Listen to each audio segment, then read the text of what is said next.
Hello folks, this is Scienceopedia. If you are visiting this channel for the first time, this is the place where you can find interesting answers to your scientific questions. Do you remember the things that you have asked to pack when you are heading for a hill station? When the sky is cloudy, your parents insist that you to carry an umbrella with you. You must also have heard the experts discussing the weather before starting of the cricket match. Many of our daily activities are planned based on the weather predicted for the day. There are daily reports of weather on the television and radio and in the newspapers. The day-to-day condition of an atmosphere at a place with respect to temperature, humidity, rainfall and wind speed, etc. is called the weather at that place. The temperature, humidity and other factors which are helpful in determining the weather are called the elements of the weather.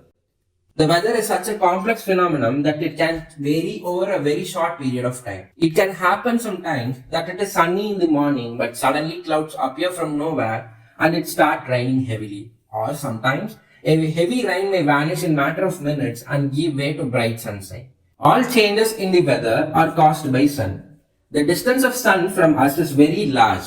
Even then, the energy sent out by the sun is so huge that it is the source of all heat and light on the earth.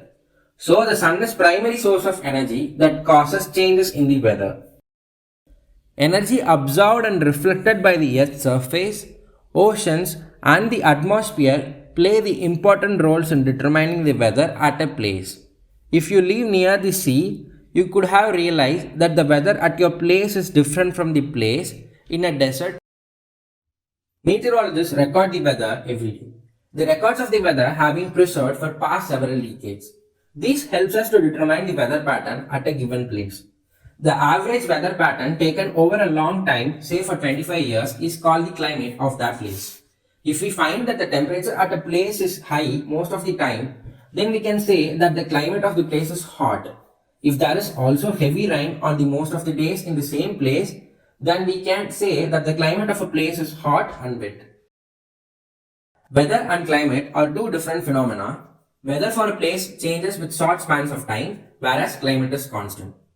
Earth is divided into 5 main types of climates, namely tropical climate, dry climate, temperate climate, continental climate, and polar climate.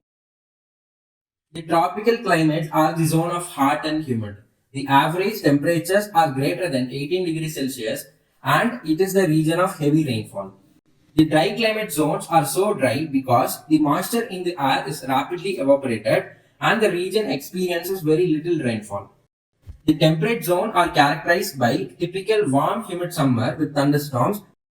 Continental regions have warm to cool summers and very cold winters. In winter, this zone can experience snowstorms, strong winds and very cold temperatures, sometimes falling below minus 30 degrees Celsius. Polar climate zones experience extreme cold. Even in summer, the temperature here never go higher than 10 degrees Celsius. The white fur of the polar bear is not easily visible in the snowy white background. So, the predator and prey are unable to see the polar bear. Polar bear has 2 thick layers of fur to keep them warm in the cold weather. Camels have long eyelashes, ear hair and nostrils that they can close to keep the sand out when the wind blows. They have thick eyebrows that provide the shade from the bright sun. The hump of the camel is the reservoir of fatty tissue. A camel can go a week or more without water. Many birds migrate from one place to another to overcome and withstand the effects of climate. Penguins' bodies are streamlined and their feet have webs making them good swimmers.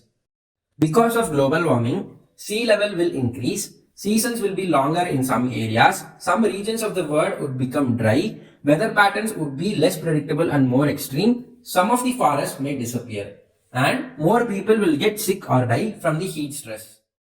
The simple technique to prevent global warming is to preserve trees and plants more. The most abundant greenhouse gas is carbon dioxide. Trees take up carbon dioxide, break it down in photosynthesis and store carbon in new wood. It is easy to save earth with more planting of tree saplings. So save trees and save earth. That's all for today. Hope you have some valuable takeaway from this video. Give a thumbs up if you like our content. Share this to your kin and kith to whom you find this video helpful. For more contents like this, subscribe Scienceopedia and tap the bell icon. Don't forget to leave your questions in the comment box which you want us to answer. Catch you in the next video.